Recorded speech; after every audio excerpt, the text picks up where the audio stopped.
Hi guys, welcome to my channel. ये video बहुत ही ज़्यादा इंटरेस्टिंग होने वाला है क्योंकि आज के इस वीडियो में हम बात करेंगे प्रोडक्टिविटी के बारे में। हम जानेंगे कि प्रोडक्टिविटी होती क्या है और हम इसे अप्लाई कैसे कर सकते हैं। हालांकि प्रोडक्टिविटी को बूस्ट करने के तरीके हम अगले वाले कुछ वीडियोज़ में जानेंगे, पर अभी इस वीडियो में हम फोकस करेंगे कि ये होता क्या है, right? So without further ado, let's get to the video. Yes, who is it? Don.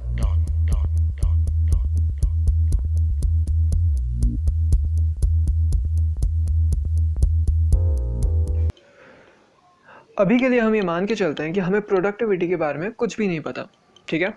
तो अगर हमें कुछ भी नहीं पता होता और हमें कुछ चीज़ के बारे में जानना होता है तो हम कहाँ जाते हैं? गूगल के पास। तो मैंने सोचा कि शुरुआत वहीं से करी जाए। गूगल पे प्रोडक्टिविटी की क्या डेफिनेशन दी है, अपन वो देखते हैं।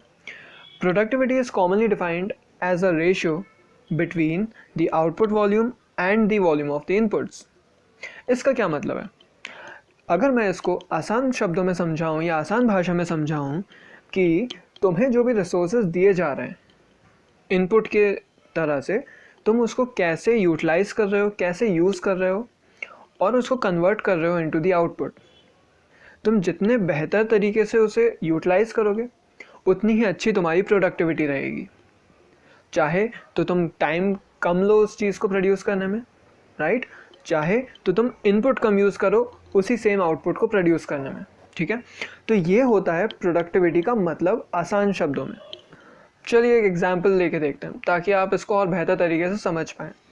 मान लीजिए कि आप एक वर्कर हैं, वर्कर ए, ठीक है? आपको 8 लकड़ी के टुकड़े दिए जाते हैं और आपको टाइम दिया जाता है कि आपको 2 घंटे के अंदर 3 टेबल बनाने हैं, ठीक है? तो ये हो गई एक स्टैंडर्ड प्रोडक्टिविटी, ठीक है? आपको इतना तो प्रोड्यूस करना ही है। अब आपके ऊपर डिपेंड करता है कि आप इस टाइम को कितने अच्छे से यूज़ करते हैं और उससे वो 3 टेबल कम से कम टाइम में बना सकते हैं, या फिर आप इनपुट्स को इतने अच्छे से, जो मैंने आपको लकड़ी के टुकड़े दिए, आप उसको इतने अच्छे से यूज़ करते हैं कि वो लकड़ी ज़्यादा वेस्ट ना हो और उससे ज़्यादा आउटपुट बन सके। उन लकड़ियों के टुकड़ों को यूज़ किया और जो मैंने आपको टाइम दिया था 2 घंटे, आपने उसकी जगह 1.5 घंटे में ही वो 3 टेबल बना के रख दिए। अब जब आपने 3 टेबल बना के रख दिए 1.5 घंटे में, तो इसका मतलब क्या हुआ? जहाँ पे 2 घंटे लगने चाहिए थे वहाँ पे आपने कम टाइम में उतना ही अच्छा काम करके दिया और आपने क्वालिटी को भी कॉम्प्रोमाइज़ नहीं किया। तो इसका क्या मतलब हुआ? आपकी प्रोडक्टिविटी ज़्यादा है। मान लीजिए दूसरा एम्प्लॉय था, ठीक है? एक दूसरा वर्कर था, उसने भी वही सेम काम किया, लेकिन आपने जब इनपुट यूज़ किया तो आपने उसमें सारे टुकड़े यूज़ कर लिए लकड़ी के, उसमें से आपने कुछ थोड़ा बहुत वेस्ट भी कर दिया। दूसरा वर्कर जो था, उस वर्कर ने ज़्यादा कुछ वेस्ट नहीं किया, इनफैक्ट पूरा यूज़ किया और जितना टाइम उसे दिया गया था 2 घंटे, उसने उसी टाइम में उतना ही आउटपुट बना के दे दिया बिना वेस्टेज किए। तो ये भी प्रोडक्टिविटी होती है। आपने भी क्वालिटी को कॉम्प्रोमाइज़ नहीं किया, उस वर्कर ने भी क्वालिटी को कॉम्प्रोमाइज़ नहीं किया। दोनों ने, एक ने कम टाइम में काम कर लिया थोड़ी वेस्टेज के साथ और एक ने बिना वेस्टेज के साथ गिवन टाइम में काम कर लिया, राइट? तो ये तरीके हो सकते हैं प्रोडक्टिविटी इंक्रीज़ करने के। या तो आप इनपुट को बहुत अच्छे से यूज़ कर रहे हो, या फिर आप टाइम कम ले रहे हो, या फिर आप आउटपुट ज़्यादा बना पा रहे हो, राइट? और इन तीनों चीज़ों में क्वालिटी का बहुत ध्यान रखना है। अगर आप क्वालिटी मेंटेन नहीं कर पा रहे तो इसका मतलब आप प्रोडक्टिव नहीं हो, ठीक है? अगर क्वालिटी मेंटेन हो पा रही है, that means you are doing a good job and आप प्रोडक्टिव हैं। तो ये हमने समझा एक एग्जाम्पल, ठीक है? और आई होप आपको इस एग्जाम्पल से काफ़ी हेल्प मिली होगी प्रोडक्टिविटी को समझने में। अब इसको नापने का एक तरीका भी है, इसको एक रेशियो में अपन देख सकते हैं। जैसे कि अपन ने डेफिनेशन में भी देखा था कि इसकी डेफिनेशन में लिखा था कि इट्स अ रेशियो, राइट? तो इसका एक रेशो भी दिया हुआ है। अगर आपको कंपेयर करना हो कि आप भी एक वर्कर हैं, साइड वाला भी एक वर्कर है, राइट?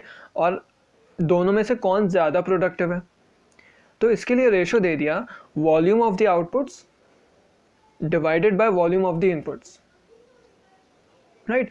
जब आपको ये बोला गया कि वॉल्यूम ऑफ द आउटपुट्स, कि मैंने इतने टेबल बना लिए थे, है ना? मैंने आपको 3 टेबल बनाने को बोला था, आपने 3 टेबल बना लिए, तो 3 टेबल्स हो जाएगा। डिवाइड करेंगे अपन इसको वॉल्यूम ऑफ द इनपुट से। अब इनपुट्स में आपके ऊपर है, आप मटेरियल को या रिसोर्सेज को इनपुट ले रहे हो या फिर आप टाइम को इनपुट ले रहे हो, वो आपके ऊपर है। और जिस इंसान से आप कंपेयर करोगे उसमें भी आप सेम बेस लोगे, इसका मतलब उसका भी आप सेम, अगर आप खुद का टाइम ले रहे हो तो आप भी उसके टाइम से ही कंपेयर करोगे, ठीक है। तो ये हो गया रेशो, बहुत ही बेसिक चीज़ थी, है ना। पर अभी तक अपन ने सिर्फ वर्कर के पॉइंट ऑफ व्यू से बात करी है, मैंने आपको एग्जाम्पल भी वर्कर का दिया। तो आप ये सोच सकते हैं कि क्या प्रोडक्टिविटी वगैरह जो है सिर्फ वर्कर्स के लिए ही काम आती है? तो क्या ये सिर्फ बिजनेस या वर्कर पे ही अप्लाई होता है? तो ऐसा बिल्कुल नहीं है।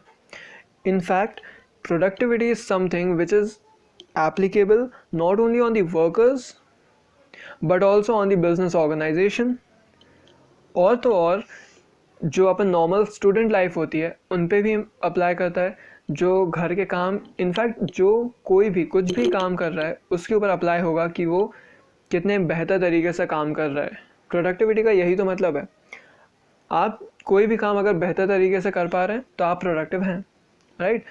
तो ये किसी भी चीज़ पे, किसी भी फील्ड पे अप्लाई हो सकता है, ये सिर्फ वर्कर पॉइंट ऑफ व्यू से या बिजनेस पॉइंट ऑफ व्यू से रिस्ट्रिक्टेड नहीं है, ये स्टूडेंट के ऊपर भी अप्लाई होगा। कोई उतने ही कम टाइम में बहुत अच्छा आउटपुट दे पा रहा है, बहुत ज़्यादा असाइनमेंट कर पा रहा है, तो ये भी प्रोडक्टिविटी होती है, ठीक है। जैसे मैंने आपको एक एग्जांपल तो स्टूडेंट्स का ही दे दिया, उसके बाद टीचर्स भी होते हैं। कई टीचर्स होते हैं जो बहुत मुश्किल जो कॉन्सेप्ट्स होते हैं वो भी बहुत आसान तरीके से समझा पाते हैं, राइट। तो कुछ टीचर्स को ऐसा होता है कि किसी टॉपिक को समझाने के लिए 5 घंटे लग रहे हैं या फिर 5 पीरियड लग रहे हैं, है ना। और उसी टॉपिक को समझाने के लिए कोई दूसरा टीचर सिर्फ 2 पीरियड ले रहा है या 3 पीरियड ले रहा है, और समझा दोनों बहुत अच्छे तरीके से रहे हैं, पर एक ज़्यादा पीरियड ले रहा है और एक कम पीरियड ले रहा है, तो कौन ज़्यादा प्रोडक्टिव है? अगर अपन कंपेयर करें, जो वो पर्सन जो कि सिर्फ 2 पीरियड ले रहा है और क्वालिटी भी मेंटेन करके रख रहा है, वो ज़्यादा प्रोडक्टिव हो जाएगा। ये हमने टीचर का एग्जाम्पल ले लिया। अब आप कोई भी काम लीजिए, आपको जो भी इनपुट दिया जा रहा है, आपको जो भी टाइम दिया जा रहा है, अगर आप उस पर्टिकुलर काम को उस पर्टिकुलर टाइम में रिसोर्सेज को अच्छे से यूज़ करते हुए अच्छा आउटपुट दे पा रहे हैं, इसका मतलब आप प्रोडक्टिव हैं, राइट।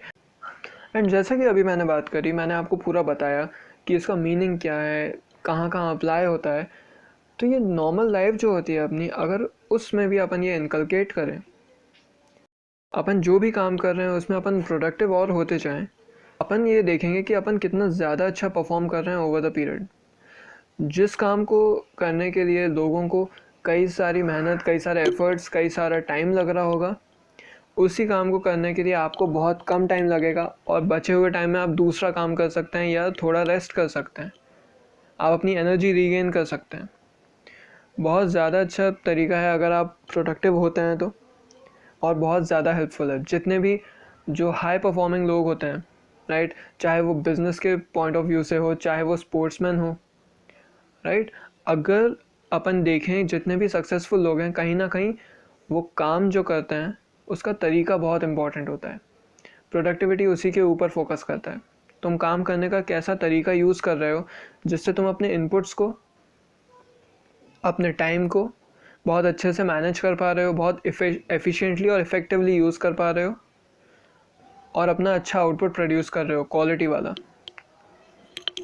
राइट। तो ये समझना बहुत ज़रूरी है। तो वीडियो में इस पॉइंट तक हमने ये समझा कि प्रोडक्टिविटी होती क्या है, इसको अप्लाई कैसे करना है, और हमने प्रोडक्टिविटी के बारे में जाना, है ना।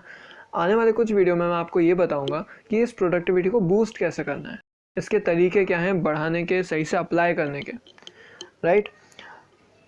तो मिलते हैं आपसे अगले वीडियो में। Thank you so much for watching.